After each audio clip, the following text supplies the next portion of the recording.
Hello world, welcome to the Fit Lab in the back lab with Functionised, our special spot.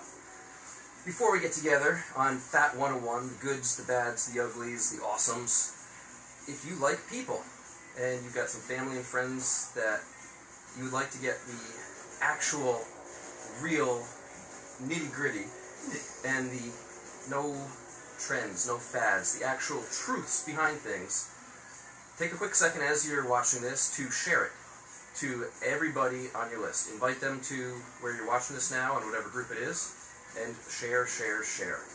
No point in getting information from the wrong sources, always best to share from the right sources. Healthy Happy Hour is coming up. Hopefully you enjoyed the last couple weeks of Healthy Happy Hour. We got some exciting things coming up for you, such as Cinco de Mayo is coming up. So we're going to have Justine Bezetta here. She's going to be making some margaritas. She's going to be making some tacos. And in a couple of weeks, we'll also have Michelle Tuco, one of our other Fit team members here. She's in the midst of creating a smoothie truck, and we're going to be out here tasting all the many fun different smoothies. It's going to be a lot of fun. Yeah. And we've got some other guests coming on that I want to keep a secret for now until the ink is dry. But we got some other really big names coming on the show, and we can't wait. It's going to be a lot of fun. And for those of you who missed out on it, Healthy Happy Hours are when, Jim? Tuesday, thank you. Every Tuesday at 7 p.m. live right here on Facebook and Instagram. We're also publishing onto YouTube and to the Functionized podcast, so you can listen to it and watch it at your own convenience. And the show notes are always at functionized.com/podcast.html, which will also be linked directly to here, so have fun with that. So everybody coming on, now that I can see you. Hello, everybody. We have people. James. Hello, people. James Corrado. James. What's going on? Miss you, James. We'll see you later anyway. As we're doing it this year, make sure you hit the likes, make sure you hit the thumbs up and hearts, just so we know that you're still with us. We want this to be interactive, so if you've got questions, throw them up here, and we're going to answer them for you. So without further ado, the brainiac of the business. Shantae's out there. No. Alright, so we'll make do We'll right do now. this. Let's talk about it. Alright. Here's someone shuffling. So, Fat 101. That sounds like a title. So what are we actually talking about today? We get told all the time that, we should lose weight. We have to have an ideal weight, that we don't have excess body fat. And other than it being unsightly, we don't really get told why. Like, why is it actually a problem? Does it actually cause disease, or is it just related to certain diseases? Well, let's go into that. How about now? You free? Let's do it. Maybe let's have some time. It's raining outside, so you might as well. Let's start with a couple, just quick defining, because nothing like definitions to start off with fun little talk. When we're talking about fat today, I'm talking about adipose tissue, and so we don't confuse any of our listeners who've watched or listened to us many times before, there are multiple types of adipose tissue. In this case, we're talking about white adipose, what we typically think of as body fat, not the brown adipose tissue we've talked about many times before. That's mostly thermogenic, meaning just burns calories to heat off body fat, or to heat the body. Right. The easiest way to think about that, the reason it's brown in the first place is because of the density of the mitochondria. Think of nuclear power plants in your body fat that are just churning out energy there. That's the brown fat. That's what you're born with, and as we age, it typically decreases in our bodies. There are little hacks that you're going to have to just go back. I mean, we've talked about it so many times on how to increase brown fat, make your body more thermogenic. You're going to burn more calories in a day just because. But it's that white adipose tissue, which is the lack of the mitochondria, which, as that starts to deposit around our viscera, our organs, all throughout our body, we start to become diseased. Yeah. And there's a lot of things that body fat does directly and specifically to make us in a disease state.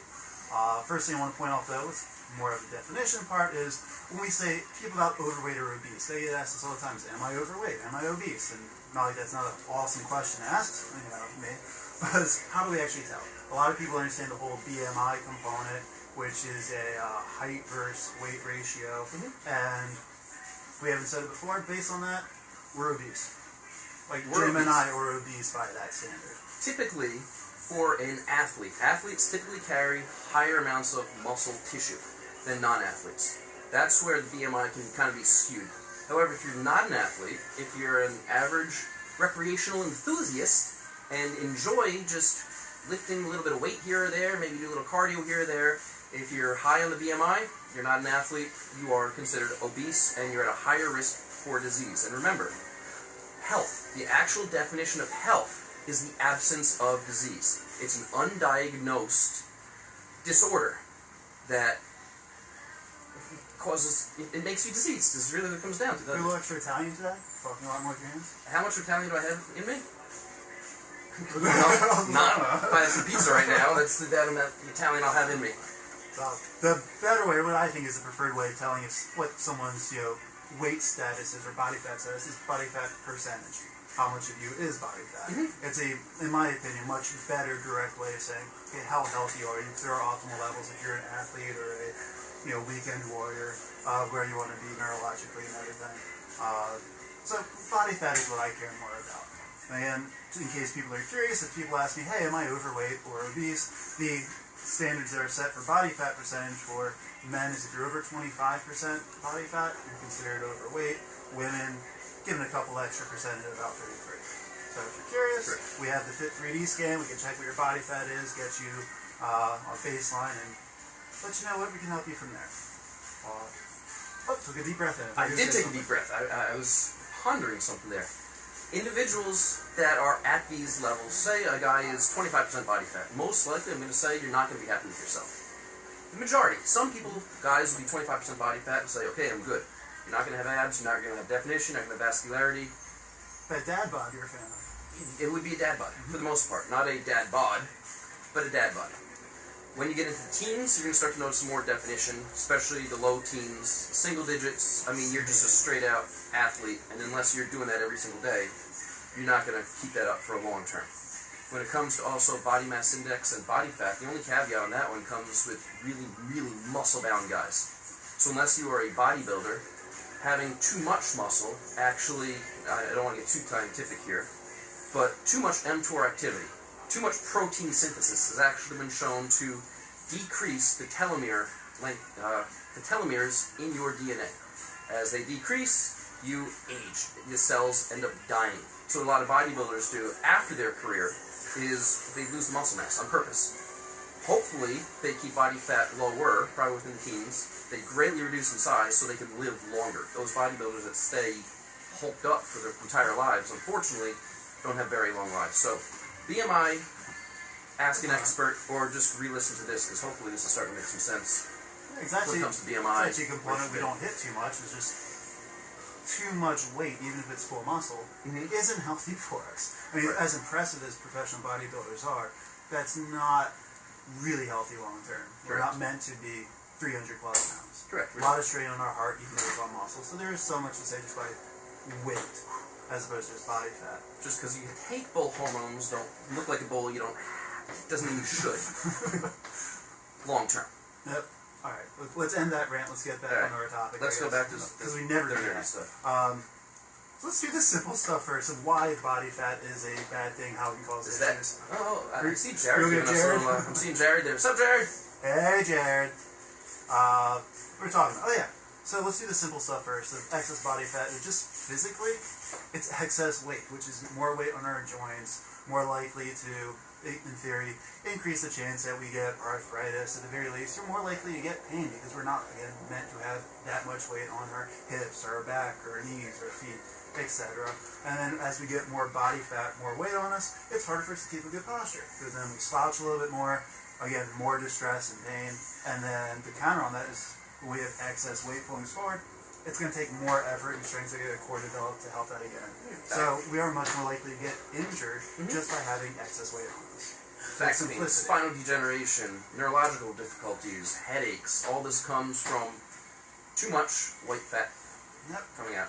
And then all that white fat, it doesn't just sit there. It actually does stuff. Believe it or not, it's not just some sort of tissue sits there. It releases a bunch, maybe even a crap ton of hormones. Not quite a crap ton, but a bunch of hormones. Still counts. Let's hit the first one is leptin. Are you familiar with leptin? I am familiar with leptin. You friends with leptin? Take leptin out to lunch the other day? Is he hungry? We were in a delicious restaurant. It was amazing. Yeah, let's just... So leptin, it's a hormone that body fat releases. What it does is it suppresses our appetite. Arnie, what's going on? Keep going, sorry. how's he interrupting? He's not in here. So anyway, hi Arnie. So, leptin again. So when we have body fat, it's going to release leptin, which suppresses our hunger. The more body fat we have, the more leptin that gets produced. So that sounds like, in theory, with more body fat, the less hungry we would be. That is very not true. Leptin, the way this hormone works, is that it works best in small amounts. So when you are thinner, have less leptin from less body fat, it actually is effective that way and you don't get as hungry. When you get too much body fat, you start dumping in this hormone leptin in our body. Instead of suppressing hunger, the part of the brain it actually targets, the hypothalamus, becomes desensitized to it. In other words, it pretty much just says, ignores it, says forget it, doesn't matter that it's there. So the ghrelin can just enjoy, huh? You got it. The ghrelin is the hungry. Here, ghrelin is the hungry hormone. I always think of ghrelin as gremlin. You got these gremlins telling you eat, eat, eat, eat, and you become this like gremlin gorging. So leptin would shut the ghrelin off, the little gremlin would go to bed. But if the receptors are not saying, hey, I'm working here, I'm recognizing leptin's being released, then the gremlins just take over, and it's going to be a difficult process. So yeah, just having an excess body weight, it does make it harder to feel full, which only gives a negative feedback loop. Pretty much, well, make me want to eat more. And what do we typically eat when we get hungry? It's always the healthy food, right, Jim? For me? Right. So it ends up, again, it starts getting desensitized just like insulin does, which causes diabetes, and I'm sure that's going to come up in conversation in the next 3 minutes. Let's do another fun hormone that fat releases. Actually, this isn't a hormone as much, but aromatase. Ah! Who knows what aromatase is? Anyone raise their hands? Anyone else? Anyone else? Anyone? Jared? Raise your hand, give a thumbs up, give me a little something for a hormone. Give me a thumbs up. I don't know if this answers the question or not, but awesome. So aromatase. Again, what this hormone does, or enzyme, is it converts testosterone and turns it into estrogen. Okay, I mean, that might sound like bad, it might sound good. Having too much of that is not necessarily good. Testosterone does many things. One of the focal points it does is main drives your metabolism. Estrogen, in too much excess, actually slows down our metabolism, as well as estrogen is the basis for a lot of cancers, mostly hormonal cancers. Breast cancer is the most common one that's talked about with it. So having more body fats that convert more testosterone into estrogen, increasing your chances of cancer, slowing down your metabolism, slowing down your muscle growth. So if you're trying to put on muscle, it's going to be harder to do it with excess body fat as opposed to if you're already lean, which is one of my arguments about the whole bulking phase. And so, like, I never really understood that to begin with. That's not an argument I'm going to have right now, unless you really want to. I don't argue. I agree with it. Who would we argue about? And see if anyone else wants to argue. Check that. And then other issues with having high estrogens from this is, with women, it can cause anything from headaches, cold hands and feet, insomnia issues, lower sex drive, and irregular menses. All these can be problems that lead to other problems. Guys, we have similar-ish issues, as in it's normal to get insomnia. We can end up getting lower sex drive, gynecomastia, also known as man boobs. This is why a lot of guys, when they are taking testosterone, it also increases estrogen. As testosterone goes up, estrogen goes up, kind of balances. So they take an anti-aromatase in order to lower that estrogen back down to what should be normal levels. And the reason to be taking testosterone really should only be to have that normal levels, not abnormal levels. Yeah, the anti-aging effects. Correct. As we age and our body's not producing as much anymore, then that's the time it shows, effective to be able to help out. Absolutely. There's more hormones. Wow. How about resistin? Are you familiar with resistin too? Bodies with leptin? We can do resistin. We can do resistin. Let's do resistin. So another hormone, you're going to notice the pattern here, is, it actually says kind of in the title, what does it help with insulin resistance? Meaning, when we eat something, insulin's supposed to pull those nutrients into our cells so that we can use it for energy. And one of the key characteristics of diabetes is no longer able to do that. Meaning that our body gets resistant to the insulin. Resistant causes that directly. So this is where the whole increasing your body fat actually does directly cause, or help to cause diabetes. Absolutely. It's not the direct main cause, but it's one that is going to come with us. Again, with your lifestyles, the poor dietary habits, poor lifestyle choices, they're all going to add up to it. There's so many things that having excess fat, other than it just being excess weight, it's directly causing diseases, which we'll get to momentarily. Another one that fat does is it releases inflammatories, makes your body pro-inflammatory just by having body fat. This is also one of the things that resistant also does. And it releases, if you've ever heard, I know you have, don't raise your hand anymore, Jim, but interleukin 136, tumor necrosis factor, things that are known to cause this long-term systemic inflammation. And what is the number one cause of weight gain? Inflammation! Makes it harder to lose weight, and then again, inflammation is the basis of so many diseases. Diabetes is inflammation of the pancreas. We have Crohn's disease, IBS, colitis, they're all inflammation of the bowel, which leads to colon cancer, which is skyrocketing through. This is all inflammatory, which the two main things that cause inflammation in our bodies is what we eat. We've talked about food sensitivities enough, I wasn't planning on touching that one, but sugar is the big one. And then again, body fat is going to make us more inflammatory. And then one little tidbit is having with body fat, it messes a little bit with our neurotransmitters, mainly things like serotonin and dopamine, the happy hormones or the endorphins. Serotonin is, we know that when we eat food, especially if we like the food, it's a sugary, fatty food, we enjoy it. Like we get, you've ever heard of being addicted? This is directly why. When we eat something that's carb heavy specifically, lesser extent for things that are high protein or high fat, our body or our fat cells are going to release serotonin, that happy feel-good hormone, when we get that insulin surge. So the more often we have sugar, we get this insulin surge to pull the sugars in, we release serotonin, that reward, we feel good. Eventually, we start running low, so to speak, on serotonin, and then we start craving it to get that little rush, get that fix. And that's where the addictive part comes into. The more body fat you have, the more likely you are to release high levels of serotonin, burning out your stores and needing that fix. So it's a feedback loop here where you become addicted, so you become obese, and because you become obese, you become more addicted.